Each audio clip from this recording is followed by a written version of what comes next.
I drove 4 hours for my nephew's baptism. When I arrived, my sister was waiting. She stepped in front of me and said, "Let's not cause a scene. It's better if you leave." I just handed her the gift envelope silently, turned around, and left. 10 minutes later, she opened it, empty. A note inside read, "Check your joint account." The screaming started before I even left the parking lot. I drove 4 hours, thinking I was going to be one of the most important guests there. Not because I needed the attention, honestly, I hate that kind of spotlight, but because I earned it. Jenna wouldn't have gotten through the last year without me. When the mortgage company started calling, who wired back $3,000 the same day? When her husband lost his job and their utilities got shut off for 3 days, who paid to turn the lights and heat back on? When she had that hospital bill she swore insurance would cover, who handled it? Me, every time. So yeah, I thought I'd be welcomed with a smile. Maybe even a thank you. It was her son's baptism, and I showed up looking like I belonged in the front pew next to the godparents. I even put a new card and envelope in my jacket pocket before I left home that morning. What she thought was going to be another fat check from me. The church was huge, shiny, and packed. I pulled into the lot just before the ceremony started, parked away from the crowd, and stepped out of the car, straightening my blazer. Jenna was already outside. I should have known something was off. She wasn't greeting guests or helping people inside. She was just standing there, arms crossed, looking straight at me like she'd been waiting. She walked up like she was on a schedule. No smile, no, "Hey, I'm glad you came." She just said it flat like she'd been rehearsing it. "Let's not cause a scene. It's better if you leave." I stared at her for a second, thinking maybe I misheard, that maybe she was going to follow it up with a joke or say someone inside had COVID or something ridiculous. But no. She stood there like a bouncer outside a club I didn't belong to. I didn't argue. I just reached into my jacket, pulled out the envelope, and handed it to her. Then I turned around and walked back to the car without saying a single word. She probably thought I was sulking, like I'd sit there and mope about not being allowed in. Truth was, I didn't care about the event anymore. I cared about what came next. I sat in my car, engine off, staring straight ahead at nothing. There were people laughing somewhere behind me, walking toward the entrance. I wasn't even listening. I was thinking about how long it took me to wake up to all of it, how long I'd let Jenna play this game with our family. She used me again and again, and our parents backed her every time. 10 minutes later, I heard the side door slam open. She came flying out, heels clicking, holding the envelope like it had burned her hands. She was shouting into her phone, pacing, furious. I knew exactly what she'd seen. Inside the envelope was no check, just a plain piece of paper that said, "Check your joint account." The one we'd been using as a buffer for emergencies. The one I funded, and she drained. That morning, I'd moved every cent into a private account, set up a new savings, changed passwords, locked her out completely. She had finally hit the limit. She was still yelling into her phone when my dad's truck pulled in. That made me laugh quietly. She called him the second she read that note. They were about to circle me like vultures, and I knew it. But I wasn't going to move. I wanted them to come. I wanted them to look me in the face and try the same guilt trips and manipulations I'd been swallowing since I was a teenager. I sat there calm as ever while the chaos rolled in. They had no idea what kind of day I had planned for them. My dad pulled up like he owned the place, tires screeching a bit as he braked too fast. His old Chevy was half over the parking lines, engine still running. I watched him from the car, arms crossed, window half cracked. I didn't flinch. Mom stepped out on the passenger side, already pointing toward me like she was part of a search team. Jenna waved them over dramatically, yelling something I couldn't hear but didn't need to. Her whole posture said victim. From where I sat, it was almost funny. They marched up to my car together, my dad in the lead. Jenna 2 steps behind like this was some courtroom drama and he was her legal defense. Dad leaned in, voice low, like he didn't want to cause a scene, which was ironic coming from the family that practically thrived on them. "You're really going to pull this stunt today? On your nephew's baptism?" I didn't respond right away, just looked at all 3 of them. Mom's arms were folded. Jenna was fake crying. And Dad looked like he was waiting for me to explain why the sky was blue. I said calmly, I handed her an envelope at a family event. "Isn't that what people do at baptisms?" Mom snapped. "Don't be a smartass, Lisa. You emptied the joint account. Jenna has bills due. She said she was counting on that money to pay the mortgage this week. What were you thinking?" I kept my eyes on Jenna. She didn't say a word, just stood there, lips tight, like she couldn't believe this was happening. The funny part was, she actually could believe it. That's why she ran outside 10 minutes after opening the envelope. She knew exactly why I did it. What she didn't expect was that I'd go through with it. I let the silence stretch a bit longer before I reached into the glove compartment, pulled out a folded piece of paper, held it up just long enough for them to see the bold numbers. $4,000. The real check. I never shredded it. I brought it with me. You were going to give her that? My mom looked like I just waved a winning lottery ticket in her face. That was the plan. Yeah, if she hadn't told me to leave the second I showed up. Jenna took a step forward. You seriously came all the way here to punish me? No. I came here to celebrate your son. I brought a gift. You told me to leave, so I left. And this? What? This is your revenge? She held up the envelope again like it was a weapon. Mom was nodding beside her, already shifting gears from outraged to disappointed. Lisa, this is childish. You're putting money over family. That's when I realized I'd heard this script a dozen times before. Whenever Jenna did something thoughtless, they circled the wagons. When I stepped back, I was the selfish one. When I didn't offer money fast enough, I was holding a grudge. They never asked how much I'd already given, never once asked how it affected me. Jenna crossed her arms. At least give me access back to the account, even if there's nothing in it now. Mom jumped on that quick.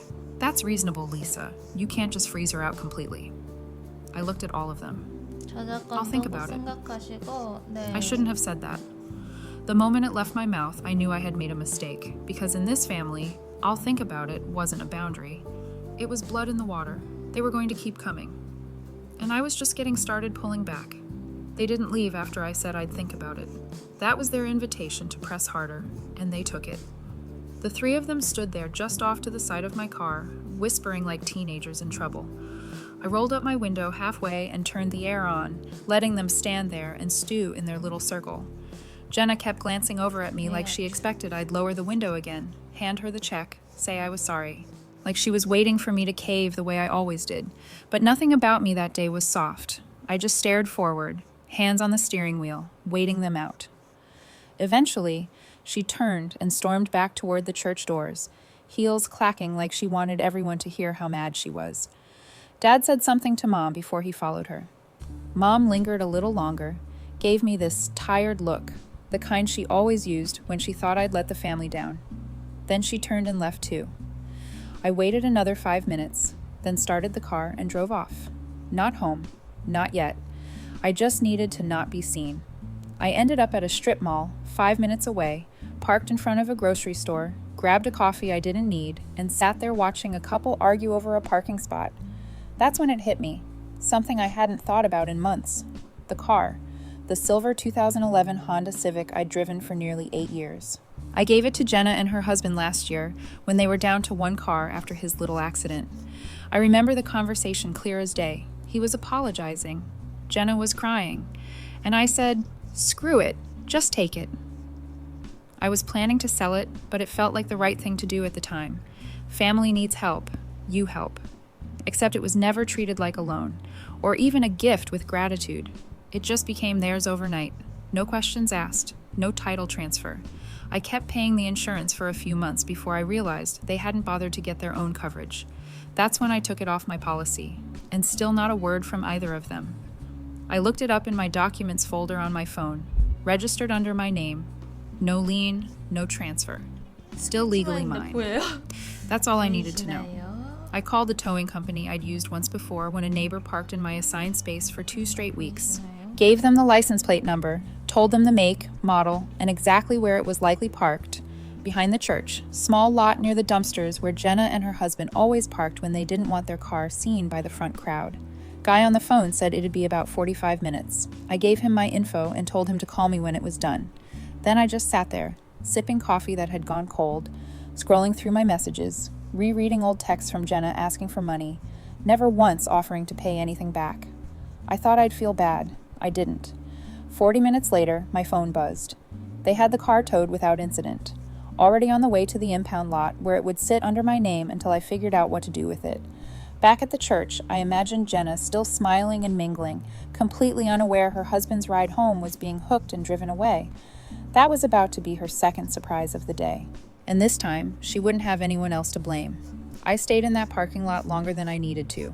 Not because I was stuck, I just wanted to watch the silence. No buzzing phone, no furious texts, no dramatic voicemails. It was quiet in a way it hadn't been in a long time. I was thinking about heading home when I opened Facebook, just out of habit.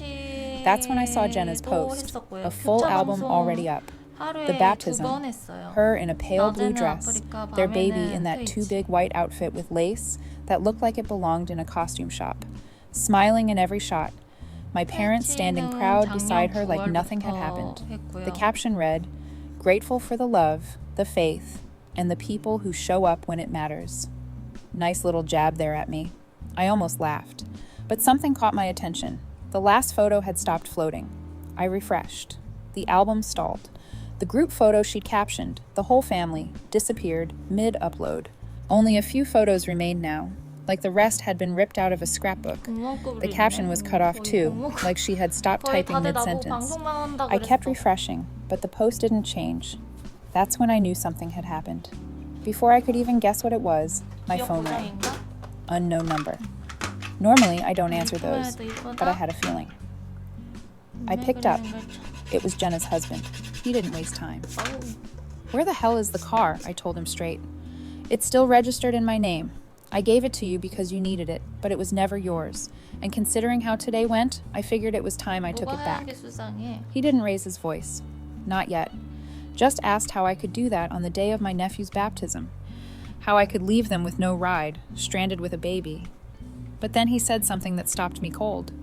"Jenna told everyone you gave her the account, said it was a gift, that it was hers." Now I was silent. He went on. "Apparently, she's been telling people you gave her access to the account as a way to make up for missing the baby shower. She said you set it up for her, that you wanted her to have something stable since you weren't involved." My parents believed it. She's been building that narrative for months. That's why your mom always reacts like you're the one crossing lines when you bring up boundaries. Why your dad told you had no right to freeze her out. Jenna had painted this whole picture of me as the distant sister trying to buy back guilt, and they all bought it. I hung up without saying another word. I drove straight to the bank.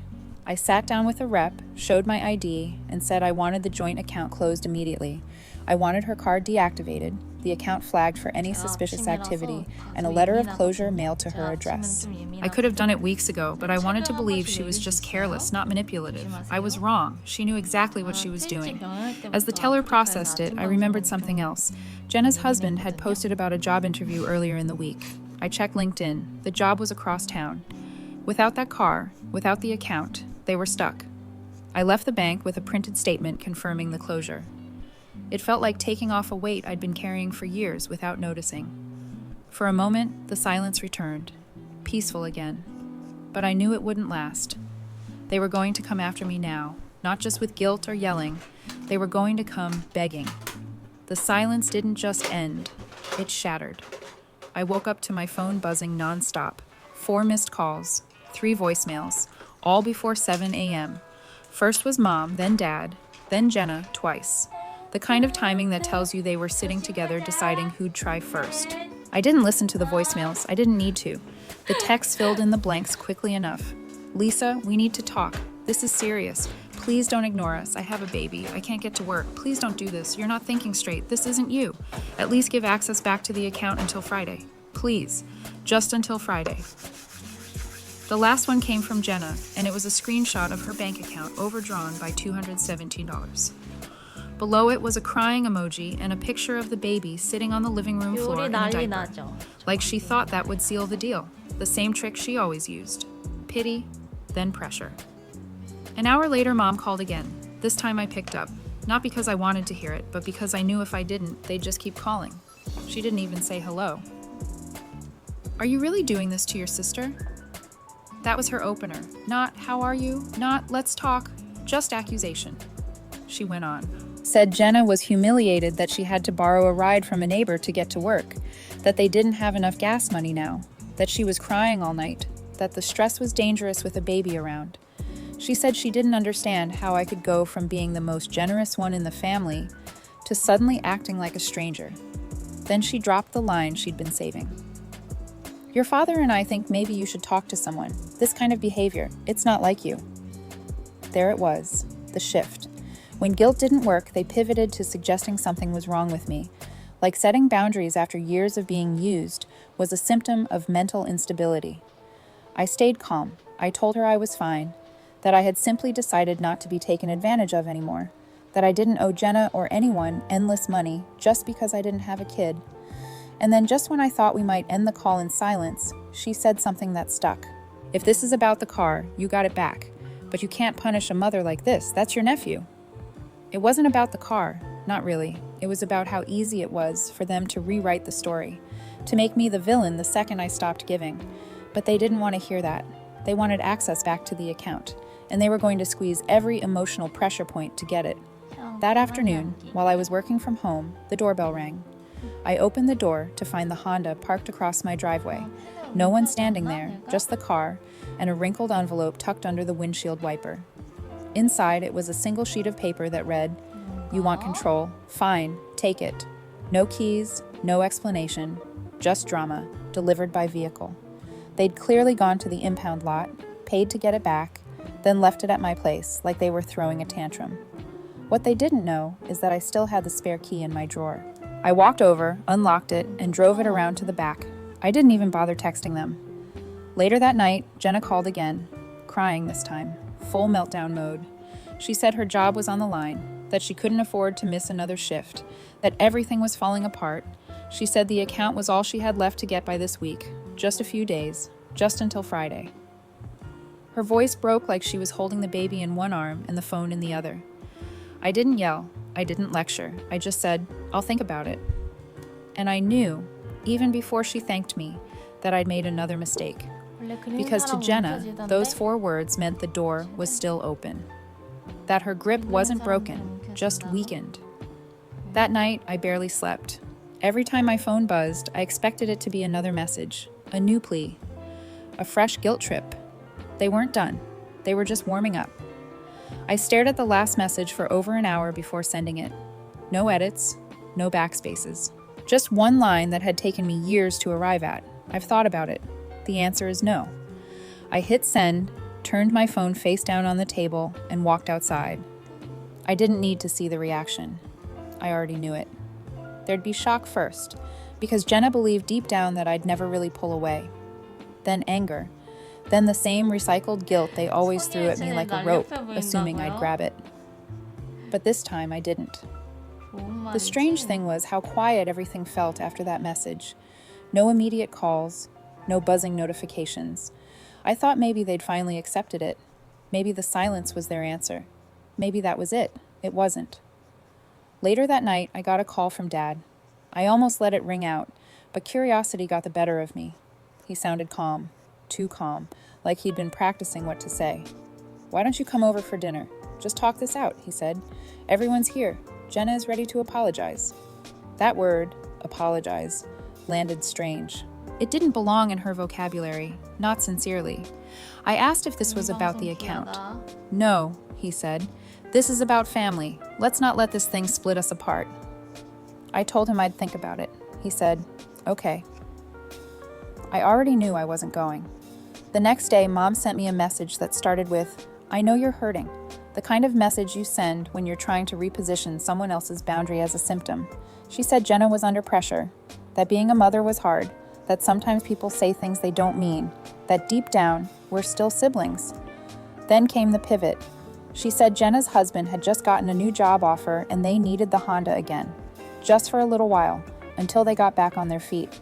That it would mean the world to them, that I wouldn't even have to worry about maintenance. They'd handle everything this time. She wrote, "You always felt good helping others. Let yourself feel that again." I stared at that line. That was the core of it. That's what they'd counted on all along, that I'd feel good playing the role they carved out for me. The reliable one. The one who sacrificed without being asked. Who always paid, always forgave, always returned. I didn't reply. Instead, I pulled the spare key from my drawer, drove the Honda to a dealership 2 towns over, and sold it. No fanfare, no big moment.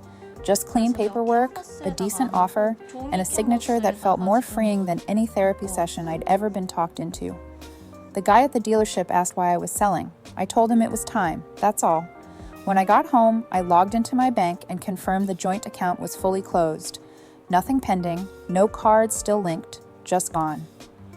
Then I blocked their numbers one by one: Mom, Dad, Jenna.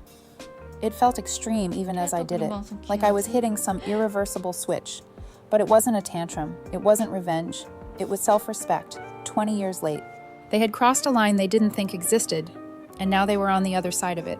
I haven't heard from any of them since. No letters, no surprise visits, nothing. I don't know what they're telling people. Probably that I snapped, that I need help, that I turned my back on the people who loved me most. But I sleep better now. I don't jump when my phone buzzes. I don't check my balance every morning out of habit. I don't carry that low-level exhaustion that comes from always being the backup plan.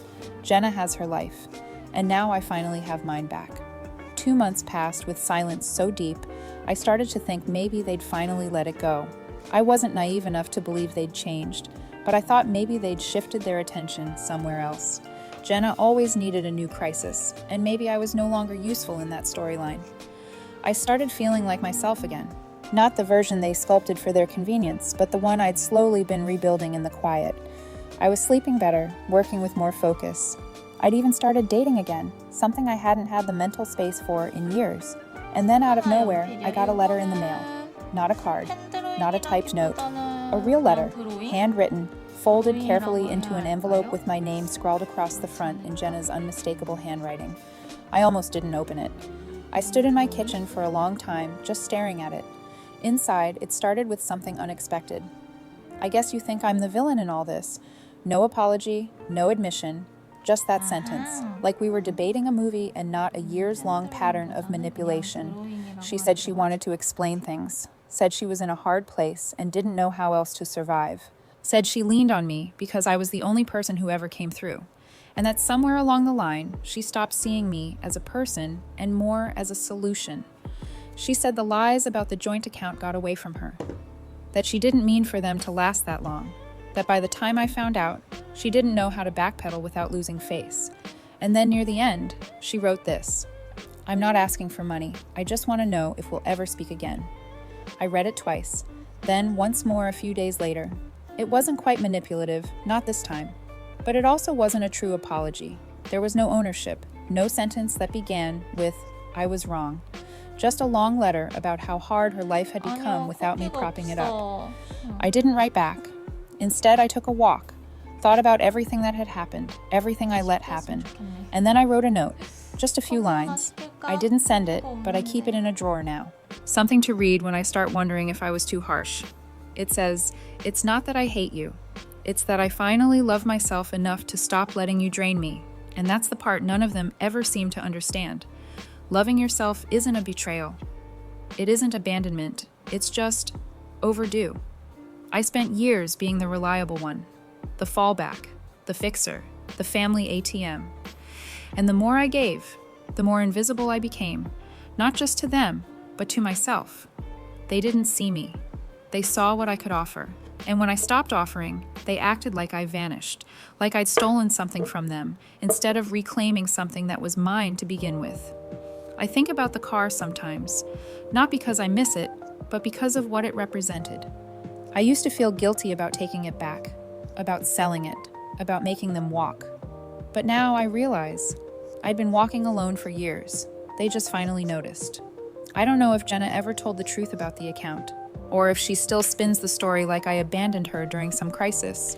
Maybe she says I'm unstable, or bitter, or jealous. Maybe she tells people I snapped. Maybe she believes it. But I've stopped trying to correct the narrative, because the people who want to believe that version of me aren't the people I need to keep close. I used to think family was a fact, a permanent, unchangeable thing, something you endure, something you owe. Now I think it's a choice. And I choose not to be the one who's always last in line for compassion. I choose not to be the fixer anymore, not because I stopped caring, but because I started healing. Healing isn't loud. It's not dramatic. It's quiet. It's slow. It's mornings without dread, afternoons without obligation, nights without rehearsing what you'll say if they call again. It's deleting a text draft you don't need to send. It's walking past a photo without bracing yourself. It's remembering a hurt without reopening the wound. It's blocking their numbers and not unblocking them. It's driving home and not checking the rearview mirror. It's standing in your own kitchen with your own peace and realizing you're not waiting for the next ask, the next guilt trip, the next favor disguised as a crisis. It's waking up and knowing that silence isn't punishment, it's protection. Some days, I still wonder if they'll try again, if they'll find a new angle, a softer script, a new way to pull me back into orbit. But I also know this: I'm not standing where they left me. I moved on, and not in anger, not in spite, but in truth. The truth that loving people doesn't mean enabling them. The truth that setting a boundary isn't cruelty, it's clarity. The truth that sometimes the most radical thing you can do is choose yourself. And I did. I chose Lisa. And for the first time in a long, long time, I didn't feel guilty about it.